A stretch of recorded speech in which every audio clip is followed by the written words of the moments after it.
state now. And it was a new coat that I put on there then as well, hence I put these irons in here, you see. So she's worn away. Look at all some massive holes there was. 2 or 3 along there further. You know, it's just taken a bit of a beat. I mean, you know, 35 years is much too long for a straw roof, really. Yeah, well, you shake the bar, you get the bar over there, and then you open it up. You have to wet it as well, as you can see, the straw's all wet. Shake it into a bed. This is what's known as a bed of straw. And once it's all shaken up like that, then when you draw it out, 80% of the straw comes out straight. This is what's known as like yelming then, and it's just, you have to yelm it to the length of the straw knocked out to what you want. One of these is what's known as a yelm. There's 4 yelms to a bundle. Has to lay like a tile really. So you get to here, and then you have to clean all these ends out with your fingers. And this was what's known as a clave. These are very ancient. There's not many thatchers use them at the moment. A lot of them just use string ties, but I like to, a bit old school. So when you pick this up, it mustn't fold, basically, so you turn it and pick it up like a tile. There you go, and then you lay that there, like so. And the next one will be laid on another angle, and you build it up like that, so when you take it up on the roof, when you go to try and tie it, you haven't got all the straws all laying the same way, because otherwise I wouldn't be able to separate it. That's it. Oh, hey. So I go and put it up, I'm going to put it on the roof.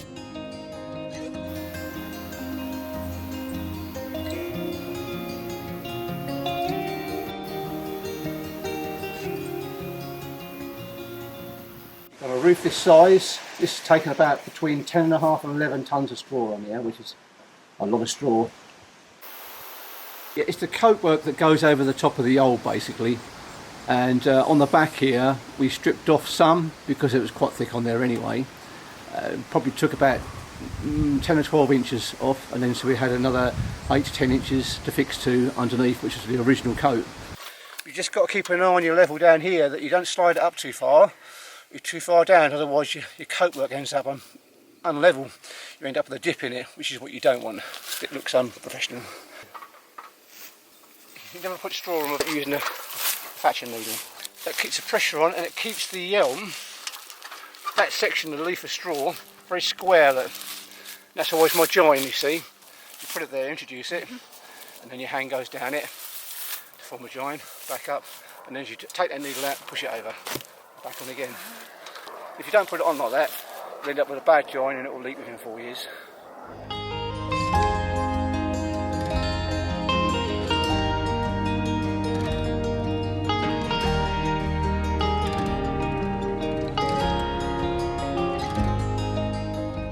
I'm splitting wood, hazel, for the to hold the straw on the roof. These are called spars or spindles, and they're pointed either end and they're shaven in the middle. So you twist them around like this, and they'll hold your binds on the roof. They'll hold the straw on. Very flexible. It's hard wearing, and it's easy to split. But they'll last the life of the roof, 25-30 years. You know, if they're undercover, they shouldn't get any wear to them. Any exposed ones usually wear away a bit quicker. The ones on the ridge, for instance, they'll probably wear away in about 10-15 years time. The only metals that we use are like irons, for instance, iron fixings, which will go on a brand new roof, which I think Rich is using around the front there. There's a lot of the straw is worn away, so it has to be replaced. They're the only metals we use really. Everything else is straw or hazel really.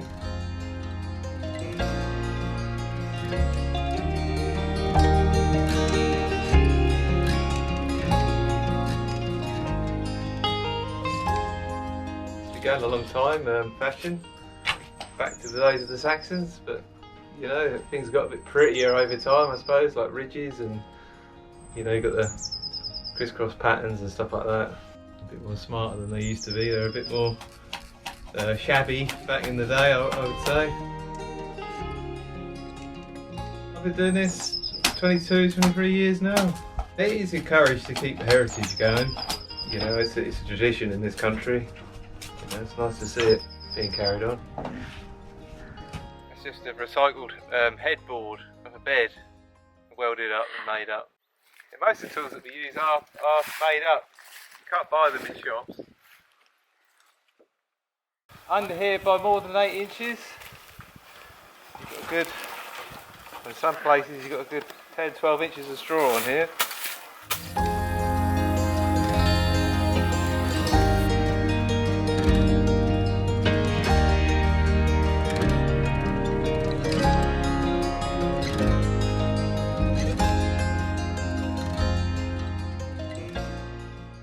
These are what hold the straw on. They're made of hazel. What you do is you shave it down.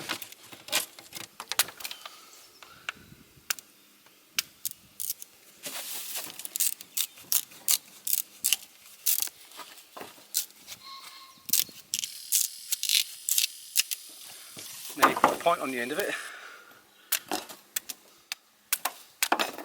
Nice sharp point. Yeah. And we steel it in. You turn it round so it's butt end to butt end, like that. It's more, gives the roof more structure.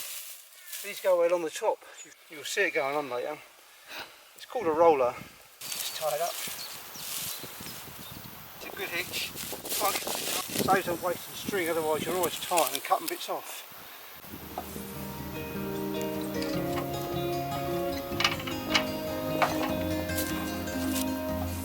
Reed rollers, they're rollers that go all the way along the top of the ridge from gable to gable.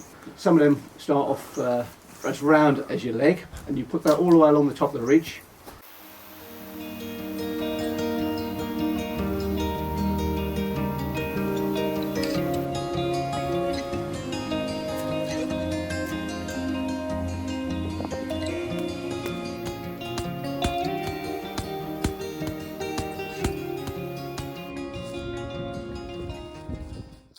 Basically made the same way as a yelm. Put it on top. This is obviously your big end. Bit more of a fan. And there's your wad.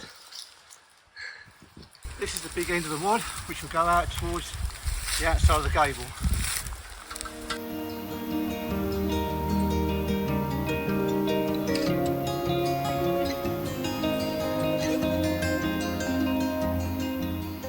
This is the gable knife, which I'm about to sharpen. This one cuts on a forward stroke, so therefore it has to be sharpened on a forward stroke, which is this way.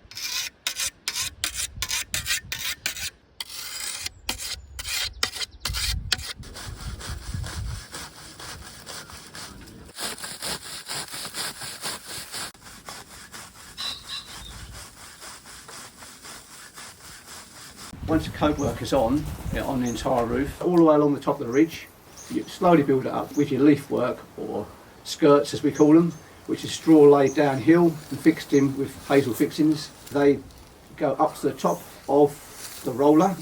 That's your big end down, little end up. There's my last fixing, which I shall grab once I take this up to my biddle.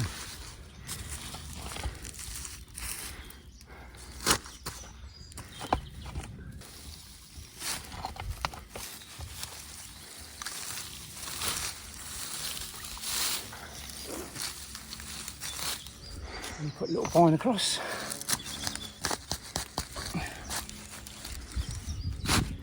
As you can see now, we're on the spindle fixings.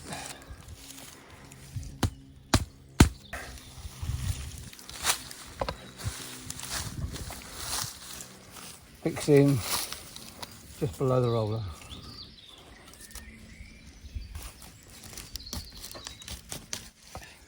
These tops get pulled over, and then the thatch goes on the other side of the skirts all the way along, and then you put another small roller on top there about as round as your arm.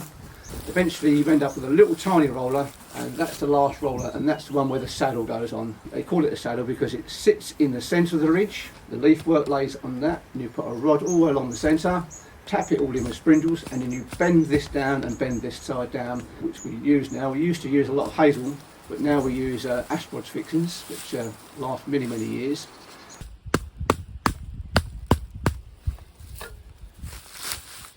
Once you've got all the the rods on, you put your crisscross, your pattern work, which is all the pretty decoration you'll see in there, like a diamond effect.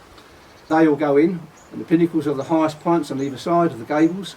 Raise them and then cut them down so they come in line with your cut gables. Start with your pattern work, and then you have to measure it out.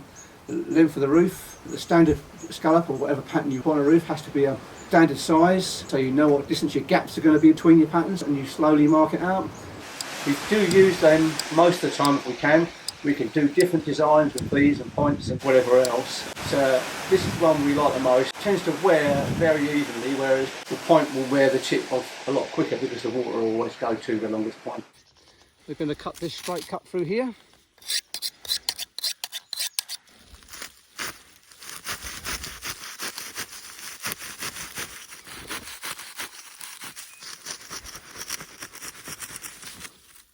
There we go.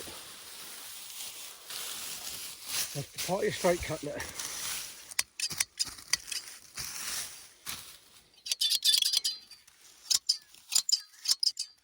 There you go, that'll need a bit more work.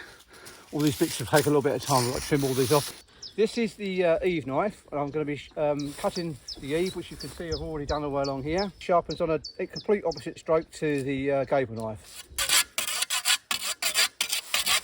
It has to be a rough stone to get a rough cut on your blade, because it gives it a real rough edge.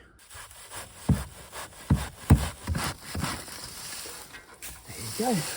Oh, it does keep you very fit. As long as you'll be working on a knife like this, you'll always be fit. Cut some at the front here. Going to cut it all the way to the back. I'll just put the rod on there to give me a guide, really, so I know where I am.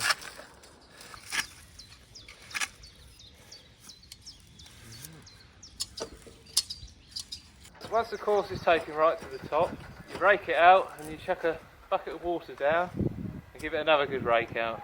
And that takes all the impurities, like the pieces of chaff and flag that you get in the yelm.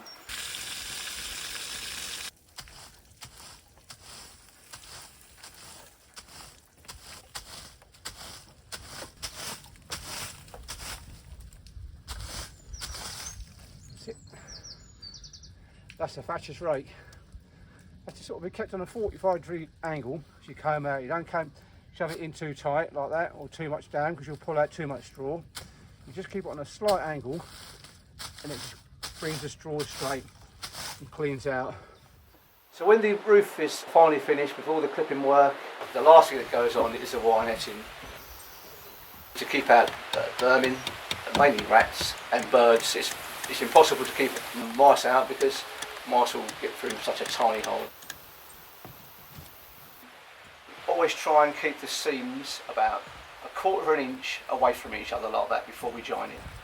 So then when we do pull it together with a thing we call a twist hook, which it gives it a nice finish, because it's nothing worse than when you see wire overlapping by 4 or 5 inches. It looks terrible.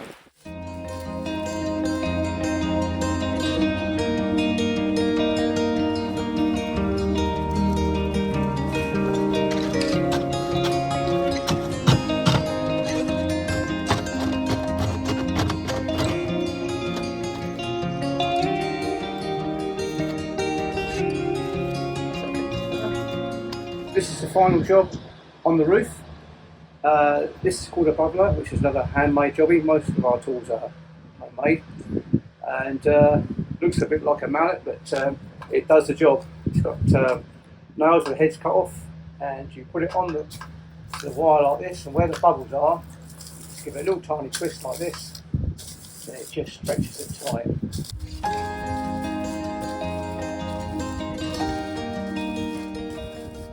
Very pleased with the result. I'm always pleased with the result. I take great pride in my work, and I always aim to get it right.